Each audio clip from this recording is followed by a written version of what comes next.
कहानी है बेटे से इतना मोह क्यों। रीना को आज रह रह कर पुरानी बातें याद आ रही थी। छोटे से 2 कमरों के फ्लैट में वह अपना सामान रख रही थी, पर मन न जाने कहां कहां भटक रहा था। उनके बेटे हर्ष ने आज उन्हें ये दिन देखने को मजबूर कर दिया था। शहर की पॉश कॉलोनी में कितना सुंदर घर था जिसे रीना और हिरेन ने सारी जिंदगी की कमाई से बनाया था। दोनों बच्चों को पढ़ा लिखा कर शादी करके अपने कर्तव्य पूरे कर लिए थे। अब बुढ़ापा भी बेटे के साथ कट जाएगा यही उम्मीद थी। बेटे बहू दूसरे शहर में रहते थे। कभी वे मिलने आते तो कभी ये लोग चले जाते। बाद में धीरे धीरे यह क्रम टूटने लगा। बच्चों के स्कूल, पढ़ाई आदि से समय कम मिलता। हर्ष और मायरा किराए के घर में रहते थे। एक तो छोटा घर, फिर किराया और प्रति वर्ष किराया बढ़ना या मकान बदलना उन्हें परेशानी में डाल देता। वे चाहते थे कि पिताजी अपने घर को बेच दें तो इस समस्या का हल निकल सकता है। मकान की कीमत तो अच्छी ही मिलेगी। उससे चाहे तो माँ और पिताजी अपने लिए एक छोटा घर खरीद सकते हैं और हर्ष भी एक अच्छा घर ले सकता है। या माँ और पिताजी भी उन्हीं के साथ रह सकते हैं। पर साथ रहने का विकल्प मायरा को अच्छा नहीं लगा। उन्होंने अपना प्रस्ताव हिरेन और रीना के पास कई बार रखा, पर हिरेन को आपत्ति थी। उसका कहना था कि हर्ष चाहे तो मकान खरीद ले, वे जितनी हो सकेगी मदद कर देंगे, बाकी किसी भी बैंक से कर्ज लिया जा सकता है। इस घर के साथ उनकी बहुत सी भावनाएं जुड़ी हुई है। फिर बनी बनाई प्रॉपर्टी तो अपना संचित धन ही है। ये तो सब उसी के लिए है। पहले बातों बातों में ये विषय कई बार उठा, फिर जिद और बाद में बाप बेटे के बीच यह झगड़े का विषय बन गया। अब तो रिश्ते की डोर मानो मकान से ही बंधी रह सकती थी। फिर भी हिरेन ने संतान की खुशी का ध्यान रखने का निर्णय लिया। उन्होंने बेटे से 1 साल की मोहलत सी मांगी। शायद तब तक वे पुत्र मोह और मकान के मोह में चुनाव कर सकें। इसी भरोसे के साथ उन्होंने सभी कागज पत्र बेटे के हवाले कर दिए। इस बात को लगभग 1 साल बीत गया और कोई बातचीत भी नहीं हुई। हिरेन और रीना को खुशी थी कि चलो बेटे ने उनकी बात रख ली। घर का क्या, आज नहीं तो कल होना तो उसी का था। अब जी भर कर रह सकेंगे।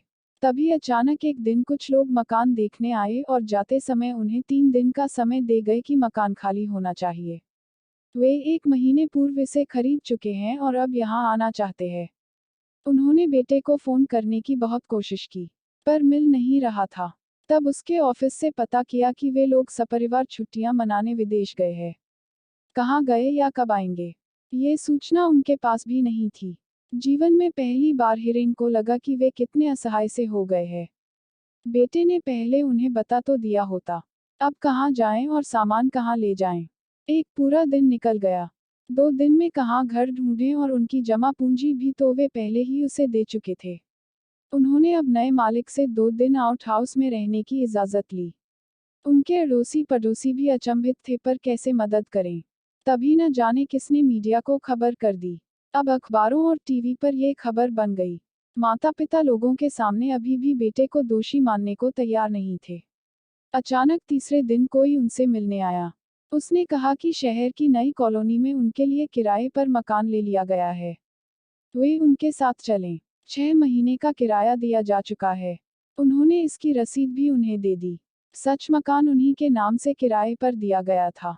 अब हिरेन और रीना फिर से धीरे धीरे अपनी गृहस्थी संवार रहे थे, पर मन से नहीं। उन्हें बेटे का इंतजार था। 6 महीने बीतने को थे। हर्ष को किराए की चिंता थी। मकान मालिक से भी अभी तक परिचय भी नहीं हुआ था। वह दूसरे शहर में रहता था। एक दिन रीना और हिरेन अपनी पुरानी बातों में खोए हुए थे। तभी एक महिला उनसे मिलने आई। उसने अपना परिचय देते हुए कहा कि उसका नाम सरिता है। यह उसी का घर है। वह जानना चाहती है यहाँ कोई कष्ट तो नहीं। फिर बोली, वैसे अब यह घर बेच दिया है मैंने। बस इतना सुनते ही रीना तो रोने ही लगी। हिरेन भी हड़बड़ा उठे। अरे कब, हमें कितना समय मिलेगा, यूं अचानक हम कहाँ जाएंगे, नया मालिक हमें रखे या निकाल दे तो। सरिता भी अचकचा गई। उसे ये बात इस तरह नहीं करनी चाहिए थी। रीना के हाथ पकड़कर उन्हें दिलासा देती हुई बोली, ओह नहीं नहीं, घबराने वाली कोई बात नहीं। दरअसल जिन्होंने ये घर खरीदा है उन्हीं से मिलने आई थी। लेन देन पूरा करना था। मन हुआ एक बार अपना घर भी देख लूं और आपसे मिल भी लूं। यह आपके लिए ही खरीदा गया है। हिरेन और रीना असमंजस में थे। आगंतुक ने मकान के कागज उन्हें दिए। उनकी आंखें खुली की खुली ही रह गई, सचमुच मकान तो उन्हीं के नाम पर खरीदा गया था। मन में फिर पुत्र के प्रति प्रेम उमड़ने लगा। रीना बोली, मैं न कहती थी हर्ष ऐसा कर ही नहीं सकता। वह एकदम खुश हो गई। हिरेन अभी भी सोच विचार में मग्न थे कागजों को देखकर। किसने खरीदा और कब? तभी सरिता उठते हुए बोली, चलती हूँ, पर आप लोगों से मिलकर मुझे आज बहुत खुशी हुई। आप धन्य हैं जिनकी अपूर्वा जैसी बेटी है। उसने मुझे ये सब बताने से मना किया है, पर मैं अपने मन को अब रोक नहीं सकती। वह मेरी सहेली है, बहुत नाराज होगी मुझ पर। बेटी होकर भी आपके प्रति अपना फर्ज बखूबी निभा रही है। वह जानती है कि सामने से आप यह सब नहीं स्वीकार करेंगे। इसीलिए जब से मीडिया से पता चला, वह सदा आपके साथ साए की तरह लगी हुई थी। पर खैर, अब चलूं, वह मेरी प्रतीक्षा में होगी। और तेजी से घर के बाहर दौड़ गई। रीना और हिरेन तो इस बात से किंकर्तव्य विमूढ़ से खड़े रह गए। आज उन्हें याद आई वह भूली बिसरी बेटी, जिसे उन्होंने हमेशा दूसरा दर्जा ही दिया। खेल खिलौने, खाना पहनना, पढ़ाई, हर जगह पहला हक हर्ष को ही मिला।